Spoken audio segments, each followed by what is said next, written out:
Olá, saúdo cada um dos irmãos com a graça e a paz de nosso Senhor Jesus Cristo. Amém? O meu nome é Miriam Anita e eu estou aqui para compartilhar com os irmãos aquilo que eu entendi do texto chamado Santidade na Juventude, uma missão impossível? Então, esse texto não fui eu quem escrevi. Esse texto está no Manancial. E o Manancial é uma publicação de meditações diárias da União Feminina Missionária Batista do Brasil. Então, eu só vou contar aqui para os irmãos aquilo que eu entendi, ok? Então, vamos iniciar orando. Bondoso Deus, nós pedimos a Tua bênção para que possamos entender aquilo que Tu queres nos falar de um assunto tão importante como esse, que é a santidade. Perdoa-nos, Senhor. Faz com que sejamos melhores. É o que te pedimos. Em nome de Jesus. Amém.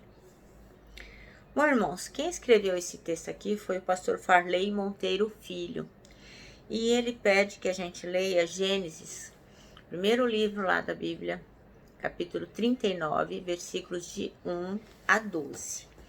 E diz assim: José, porque aqui vai falar sobre quando José ele foi assediado pela mulher do Potifar, que era o chefe dele no caso, lá no Egito. Então José havia sido levado para o Egito, onde o egípcio Potifar, oficial do faraó e capitão da guarda, comprou dos ismaelitas que o tinham levado para lá. O Senhor estava com José, de modo que este prosperou e passou a morar na casa do seu senhor egípcio. Quando este percebeu que o Senhor estava com ele e que o fazia prosperar em tudo o que realizava, agradou-se de José e tornou-o administrador dos seus bens. Potifar deixou ao seu cuidado a sua casa e lhe confiou tudo o que possuía. Desde que o deixou cuidando de sua casa e de todos os seus bens, o Senhor abençoou a casa do egípcio por causa de José. A bênção do Senhor estava sobre tudo que Potifar possuía, tanto em casa como no campo. Assim, deixou ele aos cuidados de José tudo o que tinha, e não se preocupava com coisa alguma, exceto com a sua própria comida. José era atraente e de boa aparência, e depois de um certo tempo, a mulher do seu senhor começou a cobiçá-lo e o convidou: venha, deite-se comigo. Mas ele se recusou e lhe disse: meu senhor não se preocupa com coisa alguma da sua casa, e tudo o que tem deixou aos meus cuidados. Ninguém desta casa está acima de mim. Ele nada me negou, a não ser a senhora, porque é mulher dele. Como poderia eu, então, cometer algo tão perverso e pecar contra Deus? Assim, embora ele insistisse com José dia após dia, ele se recusava a deitar-se com ela e evitava ficar perto dela. Um dia, ele entrou na casa para fazer as suas tarefas e nenhum dos empregados ali se encontrava. Ela o agarrou pelo manto e voltou a convidá-lo: vamos, deite-se comigo. Mas ele fugiu de casa, deixando o manto na mão dela. Amém? Bom, irmãos, então o pastor Farley Monteiro Filho escolheu o versículo 9b para ser o versículo-chave. E esse versículo diz assim: como poderia eu então cometer algo tão perverso e pecar contra Deus? Então ele diz que sempre chamou a atenção a pergunta do salmista: como pode o jovem manter pura sua conduta? Lá no Salmo 119, versículo 9. Então, muitas vezes, os adolescentes e os jovens são subestimados e até desconsiderados por causa da sua impulsividade e desejo de mudanças e desacreditados quanto à possibilidade de se manterem firmes e puros. O salmista, no entanto, já apresentou o caminho para a firmeza e pureza na juventude: viver de acordo com a palavra de Deus. Então, se o jovem quer ser puro, ele deve viver de acordo com a sua palavra. Então, José é um excelente exemplo disso. Apesar de tudo que ele viveu, ele sofreu muito, né? Ele ficou longe da sua família, ele ficou longe de todos que ele amava. Mas apesar disso, apesar de ninguém estar olhando o que ele fazia, ele se manteve firme aos valores e os ensinamentos que ele recebeu dos pais dele. Então, José tinha uma boa relação com Deus, que está lá no versículo 2. O Senhor estava com José. Então, o que produzia um bom testemunho na vida dele, que está lá no versículo 6, que diz assim: assim deixou ele aos cuidados de José tudo o que tinha. E ele tinha consciência dos seus limites, e por isso ele fugiu da tentação. Lá no versículo 8, 9, ele disse que o Senhor colocou tudo na mão dele, mas que a mulher do Potifar não era para ele botar os olhos e nem mexer com ela, porque seria um grande pecado. Então, fugir não é covardia, mas sabedoria. Então, aqui diz que Dag Hammarskjöld tem um ditado assim, que você não pode brincar com o animal que existe em seu íntimo sem se tornar também um animal. Você também não pode brincar com a falsidade sem prejudicar o seu direito à verdade. E você não pode brincar com a crueldade sem perder a sua sensibilidade mental.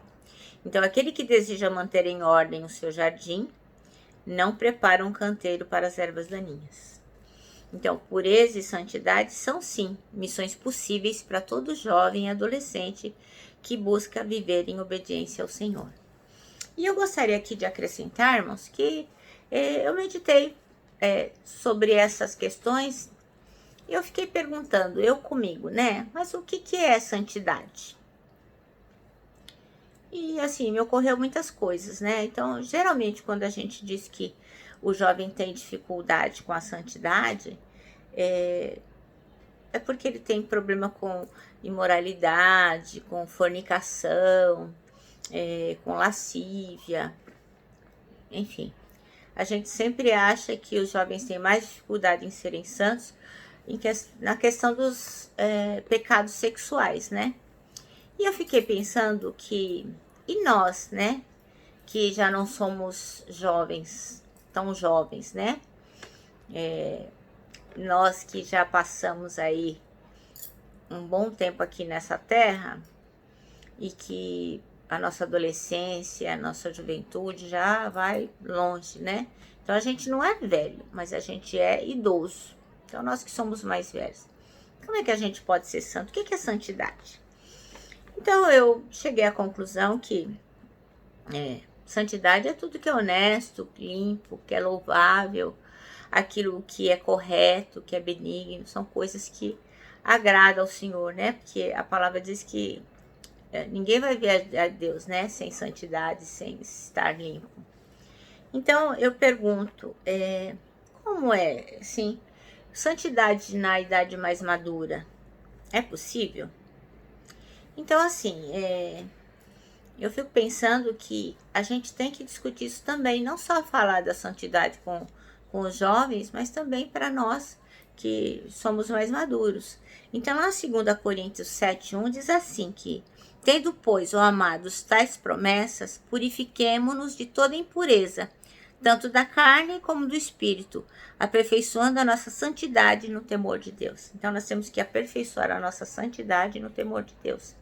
Eu sei que o tema hoje é sobre a santidade na juventude, mas eu entendi no meu coração que eu deveria falar sobre isso também em outras fases da nossa vida, na fase em que somos adultos, na fase em que somos mais maduros. Então, a palavra diz que a gente tem que aperfeiçoar a nossa santidade no temor do Senhor, porque não adianta a gente não ter temor do Senhor, porque a gente não vai obedecer. Em 1 Coríntios 6:11 diz assim, ele vai falando, né, de todas as coisas que não são boas, né? Por exemplo, ele fala, não se enganeis, vocês não podem ser impuros, nem idólatras, nem adúlteros, e vai falando uma série de coisas que não agradam a Deus, aí nem ladrões, enfim. Isso está lá em 1 Coríntios 6:11. E no versículo 11 ele diz assim: talvez alguns de vocês foram assim antes, mas vocês se lavaram, vocês foram santificados. Vocês foram santificados e justificados no nome do Senhor Jesus Cristo e no Espírito Santo de Deus. Então, eu fico pensando aqui no meu coração que a santificação ela deve ocorrer em todo o caminhar do cristão. E para nós que somos mais avançados em idade, que não somos jovens nem adolescentes, para nós também parece que é mais fácil ser santo quando a gente está ficando velho, né? A gente não fica tão vulnerável a determinados pecados. Mas isso é uma ilusão, né? Porque assim, o idoso ele pode ser maledicente, ele pode ser rabugento, ele pode gastar horas a fio na televisão. Existem muitas pessoas adultas e idosas que têm o vício da pornografia, de ver a pornografia em revistas, na internet. Então, assim, a gente não pode se deixar iludir achando que só os jovens e os adolescentes é que têm dificuldade em se manterem santos. Nós também, porque na verdade a santidade ela vai ser alcançada em qualquer época da nossa vida se nós trabalharmos buscando a santidade, porque ela é possível, né? Porque o Senhor disse que a gente deve buscar, Ele não ia mandar a gente buscar uma coisa que a gente não poderia alcançar, né? Tipo, vou fazer esses daí de bobinho, vou mandar eles procurarem alcançar uma coisa que eles não têm condições de alcançar. Então não é assim, né? O Senhor não faz essas coisas com a gente. Então assim, como é que a gente busca a santidade? Na minha opinião primeiro a gente tem que ler a Bíblia. Porque onde é que nós vamos encontrar o direcionamento para que nós possamos ser santos? Porque eu li uma pesquisa que foi perguntada a várias pessoas, agora eu não tenho o número de pessoas, mas assim, foram perguntadas a várias pessoas se elas criam que a Bíblia era a palavra de Deus. E as pessoas, sim, eu creio. E se elas criam que a Bíblia tinha a solução para todos os problemas. E as pessoas, sim, eu creio. E aí foi perguntado quantas dessas pessoas liam a Bíblia diariamente. E pasmem, essa pesquisa é bem antiga. 30% das pessoas só que dizem que acreditam que a Bíblia é a solução e é a palavra de Deus, só 30% delas liam a palavra de Deus. Então, como a gente vai ser santos se nós não soubermos aquilo que Deus quer para a nossa vida, o que Ele tem para nós? Então, esta é a primeira coisa, na minha opinião. Outra coisa que eu entendi, que a gente tem que estar atento todo o tempo. A gente tem que orar, estar conectado com Deus, se conectar com as pessoas certas, né? Porque existem pessoas que só nos puxam para baixo e nunca nos empurram para cima. Então, esse tipo de pessoa não vai nos levar à santidade também.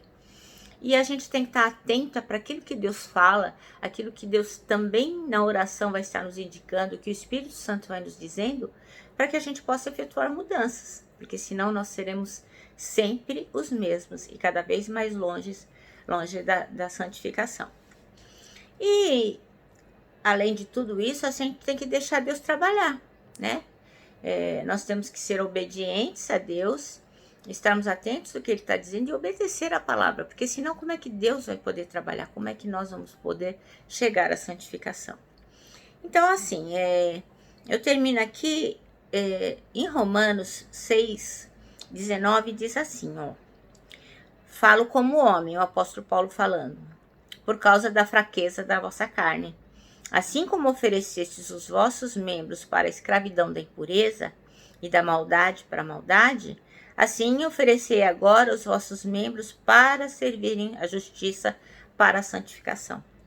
Então eu creio que essa é a principal coisa. Nós temos que oferecer os nossos membros para a justiça, para a santificação. Então ler a Bíblia, prestar atenção ao que Deus diz, obedecer e deixar Deus trabalhar vai fazer que tanto os jovens quanto os adolescentes, quanto nós que já não somos tão jovens, que estamos na fase adulta ou até já na fase mais idosa, que nós possamos alcançar a santificação. Eu termino aqui o manancial, lendo as últimas palavras, que fala assim, pureza e santidade são assim, missões possíveis para todo jovem e adolescente, e eu acrescento aqui, a todos os cristãos que buscam viver em obediência ao Senhor. Amém? Bom, irmãos, eu termino aqui a nossa conversa de hoje com um abraço fraternal. Termino com o nosso tradicional abraço de ursa. E com a nossa palavra de ordem, que é saudades.